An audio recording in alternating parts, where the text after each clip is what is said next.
سکتے تھے، چھپا لیتے تو لشکر میں سے کوئی مدینہ اطلاع بھیج دیتا۔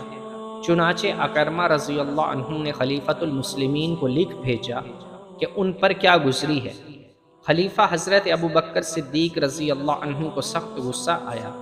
انہوں نے اکرمہ رضی اللہ عنہ کو واضح حکم دیا تھا کہ شرجیل رضی اللہ عنہ کا انتظار کریں اور اکیلے مسلمہ کے سامنے نہ جائیں، مگر اکرمہ رضی اللہ عنہ نے جلد بازی سے کام لیا تھا۔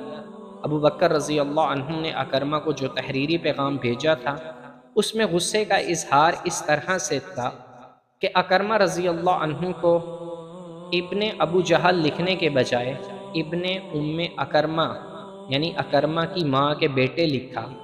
یہ عربوں میں رواج تھا کہ کسی کی توہین مقصود ہوتی تو اس کے باپ کے نام کے بجائے اسے اس کی ماں سے منسوب کرتے۔ خلیفۃ المسلمین نے لکھا، اے ابن ام اکرمہ،